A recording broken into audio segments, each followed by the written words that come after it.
race fans, Dan Selby here. We asked you for your questions on F1 2020 and you replied in huge numbers. In this video, we're going to answer a selection of them. I'm joined by RaceFans editor Keith Collentine, who's been playing a preview version of the game. Keith, why do you get all of the tough assignments? Yeah, that's not a question that was sent in by one of the readers, Dan. Yeah, I played editor's prerogative on this one. It's also partly because obviously the coronavirus has changed things a bit at the moment. Ordinarily, what Codemasters do when they have a preview code to show people is they invite people over to a central location where they have a load of top of the range computers set up, Fanatec rigs and all the rest of it, and they can then sort of control the environment and everyone gets to have a go on it. Obviously, that's not possible because of the current social distancing situations. But very kindly, they have sent out preview copies to a limited number of people. We were able to get our hands on one. So I have been able to have a go with a sort of a very, very limited build of the game, driving some of the F1 cars and a small selection of the tracks. Well, that's fair enough.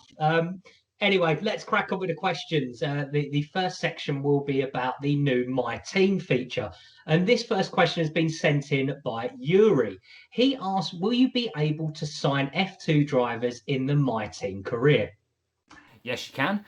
With My Team, basically, for anyone who doesn't know, this is a new game mode that they've put in, which allows you to create your own team, funnily enough.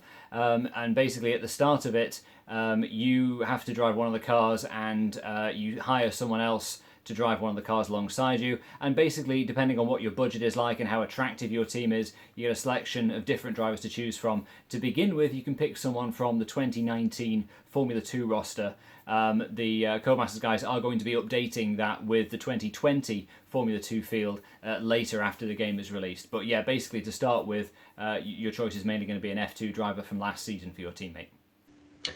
Bradley Downton asks, will you have to drive yourself or can you pick two AI drivers and just manage the team instead?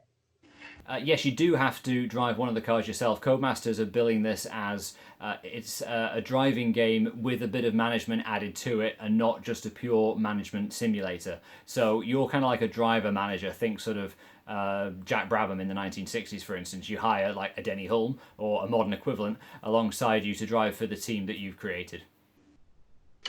So next, Liam has asked, when creating your own team and choosing a teammate, is it only F1 and F2 drivers or can you create your own? You can't create your own driver, as far as I'm aware. Again, we've not had a chance to play with My Team yet. We're a bit later build. We'll have that in. But there are F2 drivers available. If you do well enough, then you can lure Formula 1 drivers away from the F1 teams to come and drive for you. Although if you're going to get a Lewis Hamilton or a Sebastian Vettel or a Max Verstappen, someone like that, you're going to obviously need to have enough money to lure them, but your team's also got to look like an attractive, potentially race and championship winning proposition. So it's not just a question of getting all the money and hiring the big guy. On the flip side, if it doesn't go very well and you find yourself struggling financially and you can't necessarily afford to hire even an F2 driver, they're going to allow you to hire one of the drivers that they've created for the historic modes that you'll have seen in previous versions of the games. These basically adopt the roles of being like pay drivers. So they're not going to cost you very much to run, but they're not going to be very competitive either. So that's the kind of range of drivers you've got available in My Team. Jamie Hubbard has asked, how customizable are the cars going to be in My Team mode and will you be able to customize the team overalls? Again, from the images that we've been shown from the game in development, it looks like you have got a pretty wide degree of customization available for you. You can create a badge for your team, you create its color scheme, the livery for the car, you choose which sponsors go on it. The sponsors, by the way, are all fictional. They can't put real world ones on there because then you might have different sponsors clashing or going against brand guidelines and things like that. So they all have to be fictional sponsors. And you can do things like design the overalls and also the team facilities, and that's another part of the management aspect of it. Is you develop your team's facilities, you make the garages and the factories better as you go through the game. And Stephen has asked, can we make slight alterations to the car in My Team, like nose shape, side pods, barge boards, etc.? No, that's not an option. They're going to use a fixed car design for my team, and like they did last year when they got involved with Formula One management to create a sort of a reference car for use in multiplayer. There'll be a standard car shape in my team, and there isn't sort of like little upgrades and things like that. That's not part of it now. So moving on to the tracks and the cars. You and Thomas and a few others have asked, are there any classic tracks in the game? Yeah, that's a really popular question. That's one that's come up a lot, and I have to say it's it's a little pet thing of mine as well. I really like getting to play the old-fashioned tracks, partly because you know when they had the classic tracks in a few years ago, and you got to race like Old Jerez and Brands Hatch and things like that. They tend to be faster, more flowing circuits than like Yas Marina and Sochi and all the rest of it. I think there's a reason. We're all seeing what the real world F1 drivers are doing when they're playing the games on Twitch. They're not all firing up Sochi, are they? They're wanting to race on the sort of the more interesting tracks, shall I say. So I'd like to see some classic tracks in there, but no, at the moment, I mean, Codemasters say not unreasonably they had to build two completely new tracks to go into the game this year. Hanoi and Zandvoort, they're both there, and building new circuits, is a huge job for these guys. So there's no new classic tracks in F1 2020. Whether there's going to be in the future, my guess is that's going to be partly a function of what happens to the real world Formula One calendar in the future. If they're going to be having to build more new tracks in future, and of course Miami and others want to get on the calendar, then we can probably assume that classic tracks aren't going to happen in those seasons. That's a shame. It would be at least nice to see perhaps some of the current tracks on the calendar, maybe just some of the old versions of them, some of the slight alterations that we've seen over the years. Yeah, my vote goes for Alton Park. Never a Formula One World Championship venue, but I love driving Alton. Yeah, it would be especially great to take the current generation of cars around some of these aforementioned tracks too. So the next question is from JD Righty. He asks, can you choose which 10 or 16 races will make up a shortened career season? Yeah, this is another one of the new features that Codemasters have announced. You don't necessarily have to do the full 22 race season. You can cut it down to 10 or 16 races in my team and in career mode. And yeah, you do have the choice of which tracks those are going to be. So if there's a track you particularly don't like, I may have hinted there's one that's not my favourite, you can cut that one out.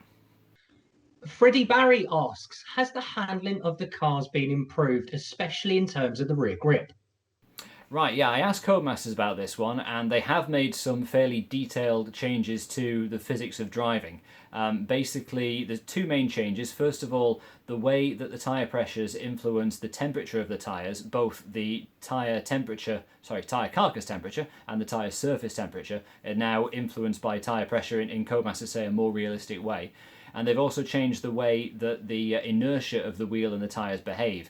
Now, according to Codemasters, this all makes a significant difference to how it feels at the wheel. My impression, once I ramped it up to the sort of elite skill level where you don't have any of the assists on and all the rest of it, is it does make a noticeable difference in the braking zones, particularly from the point of view of it makes it a little bit easier to get a sense of what the brakes are doing and whether you're getting close to having a lockup. So I did notice a little bit of a change there. I'd be really interested to hear what the sort of more hardcore, more sim racing attuned players make of these changes, though. And finally, on to some of the more popular questions asked by the YouTube subscribers. This first one is from Sergio Perez, and it's my understanding it's not Formula One Sergio Perez. And this was asked by a number of others too. And it's, are we finally going to get VR? Yeah, Sergio has been a long time reader of the site. I can't necessarily say that's true of the Racing Point driver, but I do know of the one that you're referring to. So hello to Sergio, both of them. But no, sorry to be negative on this one, but I did ask them about virtual reality. It's not coming for the 2020 game, which is a shame. Jack Chambers, amongst others, has asked, will cross-platform play be implemented this year?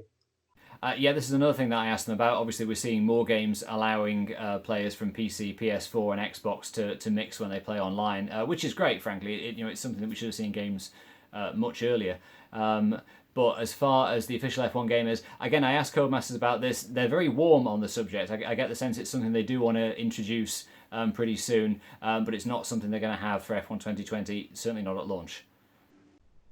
And this has to be one of my favourite questions, saving the best till last, perhaps. This is from Clay Walcock, and they ask, does the B194 have a secret traction control code? That's a very cheeky question, and I did ask Codemasters that on behalf of the RaceFans reader or readers who sent it in. They said no, that it doesn't. Although I got to be honest, I've not had a chance to play the classic downloadable content. That the B194 comes in the special Michael Schumacher edition of the game. Until I've sat down there and flicked through and tried to find option 13 on the menu, I can't answer that one honestly. I don't know yet. Apparently not, but we'll have to wait and see.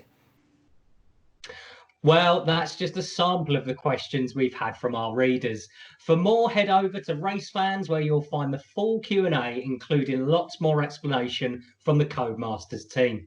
Make sure you're following at racefans.net on Twitter and Facebook. And of course, make sure you hit that subscribe button so you don't miss our next new video on YouTube.